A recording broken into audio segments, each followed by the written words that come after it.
బెంగాల్లో కాంగ్రెస్కు తృణమూల్ కాంగ్రెస్కు మధ్య విభేదాలు కాస్త కాంగ్రెస్లోనే గొడవలకు కారణమవుతుంది. మనందరికీ తెలుసు, బెంగాల్లో తృణమూల్ కాంగ్రెస్ బీజేపీల మధ్య ప్రధానమైన పోరుంది.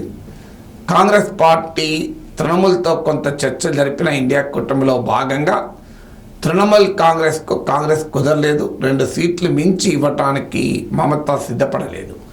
ఈలోగా కాంగ్రెస్ సిపిఎంతో కలిసి పోటీ చేస్తుంది. సిపిఎం తృణమూల్తో కలిసే ప్రసక్తే లేదని ముందే ప్రకటించింది. అందువల్ల అనివార్యంగా బెంగాల్లో తృణమూల్ వర్సెస్ కాంగ్రెస్ అనే ఘర్షణ మొదలైంది. సో ఇది ఒక కొత్త రాజకీయ పరిస్థితి. జాతీయ స్థాయిలోమో బీజేపీకి వ్యతిరేకంగా తృణమూల్ కాంగ్రెస్, లెఫ్ట్ అందరూ కూడా ఇండియా కూటమిగానే ఉన్నారు. కానీ బెంగాల్కి వచ్చే వరకు తృణమూల్ కాంగ్రెస్కు మధ్య ఈ గ్యాప్ ఉంది. అఫ్కోర్స్ తృణమూల్ కాంగ్రెస్కు లెఫ్ట్కు మధ్య ఎలాగూ ఉంటుంది. సో ఈ గ్యాప్ ఉండడం ఇండియా కూటమిలో మమత పాత్ర పైన క్వశ్చన్ రైజ్ చేసింది. ఈ కాంటెక్స్ట్లో తాజాగా మమతా బెనర్జీ స్టేట్మెంట్ ఇచ్చింది, మేము ఇండియా కూటమికి బయట నుంచి మద్దతు ఇస్తామని. సో ఇలా ఇండియా కూటమిలో తృణమూల్ పాత్ర ఏంటిన చర్చ జరుగుతున్న సమయంలో బెంగాల్ రాష్ట్ర కాంగ్రెస్ అధ్యక్షులు, లోక్సభలో కాంగ్రెస్ పార్టీ తరఫున ప్రతిపక్ష నేత అధీర్ రంజన్ చౌదరి తృణమూల్ కాంగ్రెస్ పైన తీవ్రమైన విమర్శలు గుప్పించారు. ఎందుకంటే ఆయన మొదటి నుంచి కూడా యాంటీ మమత, వెరీ స్ట్రాంగ్ యాంటీ మమత. సో ఆయన తృణమూల్ కాంగ్రెస్ పైన ఆరోపణ ఏంటంటే మమతా బెనర్జీ బీజేపీతో కలుస్తుంది అంటూ ఆయన వ్యాఖ్యానించారు. బీజేపీతో కలిసే వ్యక్తి ఇండియా కూటమిలో ఎలా యాక్సెప్ట్ అవుతారు? సో ఒకవైపు మమత నేను బయట నుంచి ఇండియా కూటమికి మద్దతు ఇస్తా అంటుంటే, కాంగ్రెస్ అగ్రనేతల్లో ఒకరైన అధీర్ రంజన్ చౌదరి మమత నమ్మలేము, ఆమె బీజేపీ చేరుతుందని ప్రకటించారు. దీనిపైన కాంగ్రెస్ అధ్యక్షులు మల్లికార్జున్ ఖర్గే చాలా సీరియస్గా స్పందించాడు. ఇండియా కూటమికి మమత బయట నుంచి మద్దతు ఇస్తానన్నది అంటే ఇండియా కూటమి నుంచి వెళ్ళిపోయినట్లు కాదు, ఆమె స్టిల్ విత్ ద ఇండియా కూటమి.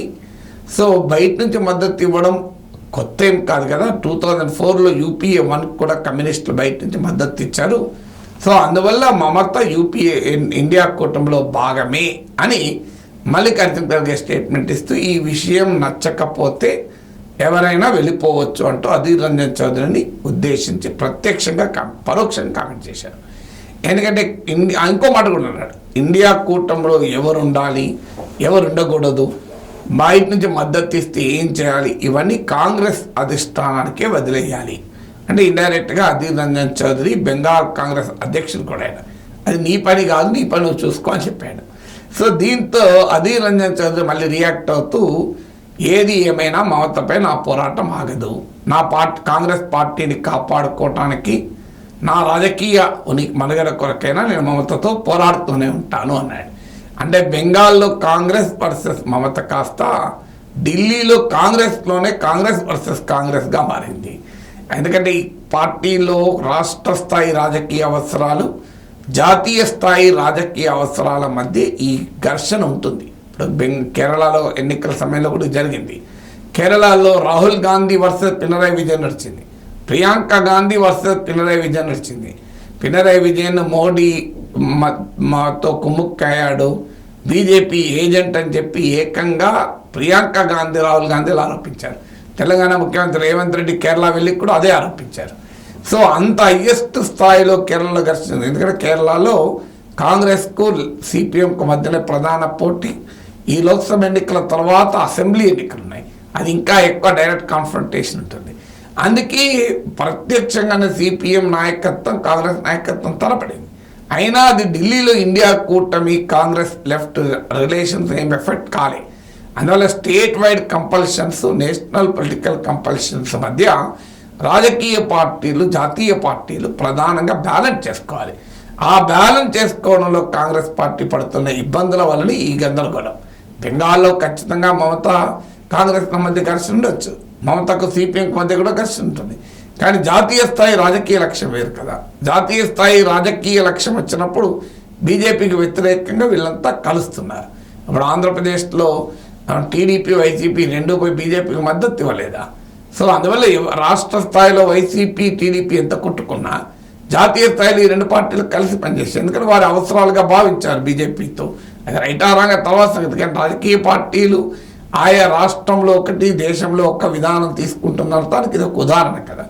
అందువల్ల అందులో కోయలిషన్ ఇరాలో ఈ రకమైన స్ట్రేంజ్ అలయన్సెస్ అనేది అనివార్యంగా జరుగుతాయి.